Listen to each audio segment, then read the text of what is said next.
What if I told you that right now, in the middle of the Saudi Arabian desert, they're building a city that defies everything you know about urban planning, a city with no cars, no streets, no carbon emissions. A vertical metropolis stretching 170 kilometers in a straight line, housing 9 million people.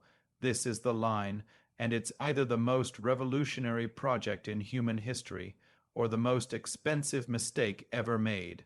By the end of this video, you'll understand why this $1 trillion megaproject has engineers fascinated, environmentalists divided, and critics calling it impossible. Let's dive in. January 2021. Crown Prince Mohammed bin Salman stood before the world and unveiled something nobody expected. Not another skyscraper, not another luxury resort, but an entirely new concept of how humans should live. The line is a linear city. Imagine two mirror-clad skyscrapers, each 500 meters tall, running parallel to each other for 170 kilometers through the Saudi desert. That's longer than the distance from Los Angeles to San Diego. The width, just 200 meters, but here's where it gets insane. Inside this mirrored corridor, 9 million people will live in a city with 0 cars, 0 streets, and 0 carbon emissions.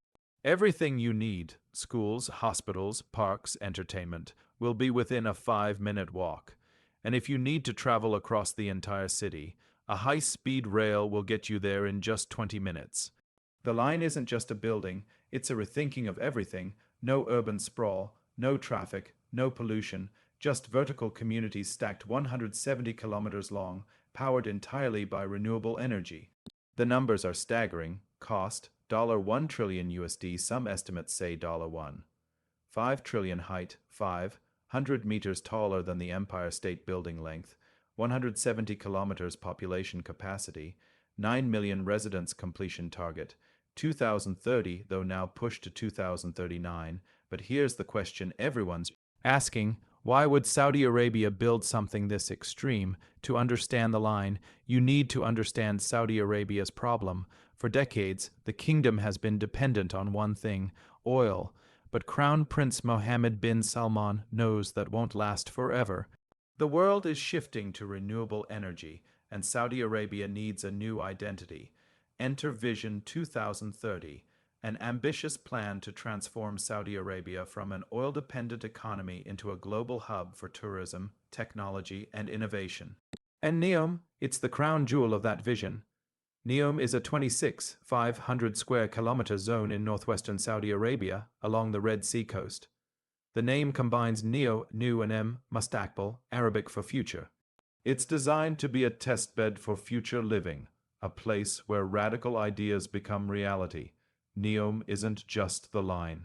It includes Trojna, a year-round skiing mountain resort, yes, skiing in the desert Oxagon, a floating industrial city Sindala, a luxury Red Sea island, and the line, the vertical city that's captured the world's imagination. Mohammed bin Salman didn't want to build another Dubai. He wanted to build the future. A city that would attract the world's brightest minds, top companies, and millions of residents seeking a new way of life. But ambition this big comes with massive challenges. Let's talk about what makes the line so radically different. Vertical layering instead of sprawling horizontally like traditional cities, the line builds up. The city is divided into vertical neighborhoods, each self-contained with everything residents need.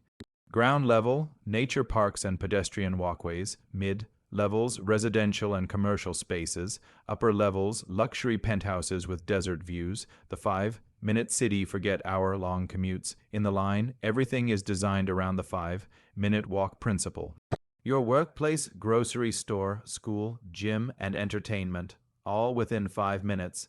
This isn't just convenient, it's revolutionary for mental health, productivity, and community building.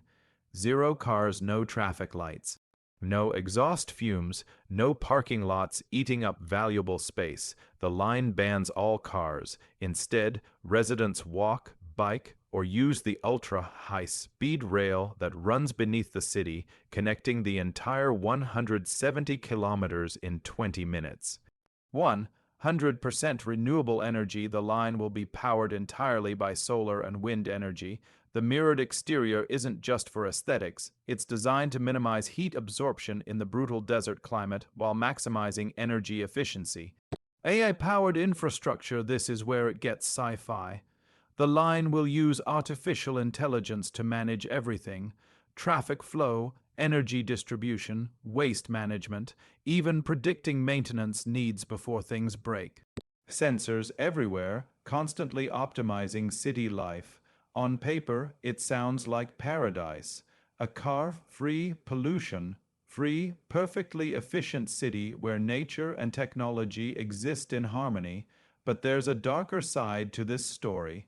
The line has faced massive criticism from three main angles: human rights, environmental impact, and feasibility. Human rights concerns the land where NEOM is being built isn't empty.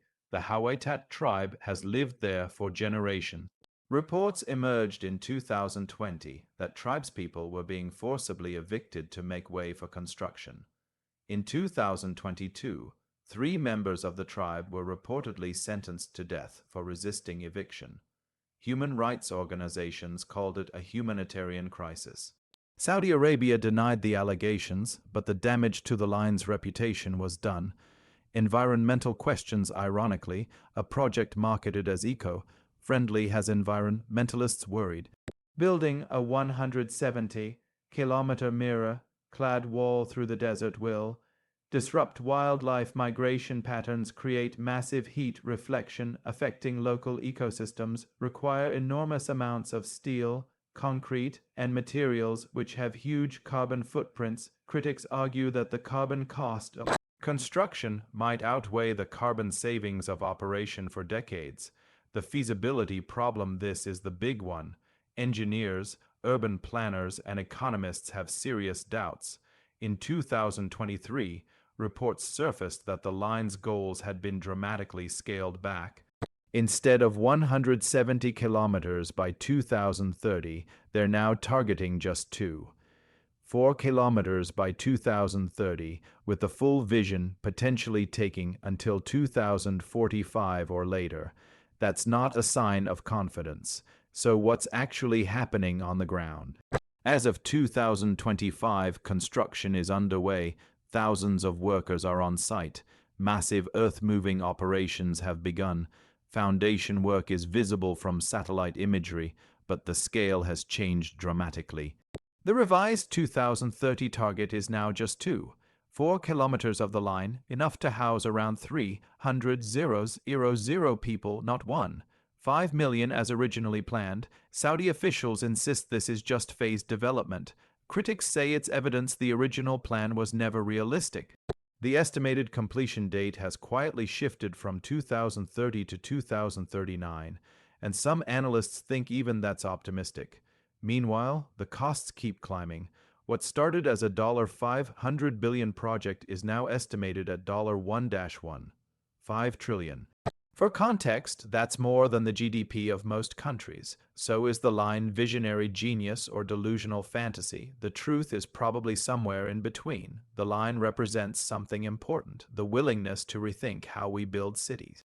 In an era of climate crisis, urban sprawl, and endless traffic, we need radical ideas. The core concepts: walkable communities, renewable energy, nature integration, zero emissions. These are things cities worldwide should embrace. But the execution, that's where reality clashes with ambition. A 170-kilometer linear city might be too extreme, too expensive, too risky. The scaled back plans suggest even Saudi Arabia is realizing this. Here's what's likely to happen. Scenario 1, the line gets built but much smaller, maybe 10-20 kilometers instead of 170. It becomes a high-tech experimental district within NEOM, not the megacity of original dreams. Scenario 2, the project evolves into something different entirely, perhaps a more traditional smart city with some linear elements, but abandoning the most extreme aspects. Scenario 3, it stalls or gets cancelled after billions are spent, becoming a cautionary tale of ambition without limits. Whatever happens, the line has already changed the conversation about urban planning. It's forced architects, engineers, and city planners worldwide to ask, what if we did things completely differently? And sometimes that's where real innovation begins. not in perfect execution, but in bold questions. The line at NEOM, $1 trillion experiment, the future of cities or a mirage in the desert, only time will tell. What do you think? Would you live in the line? Drop your thoughts in the comments below. And if you found this deep dive valuable, smash that like button and subscribe for more investigations into the world's most ambitious mega projects. Thanks for watching. See you in the next one.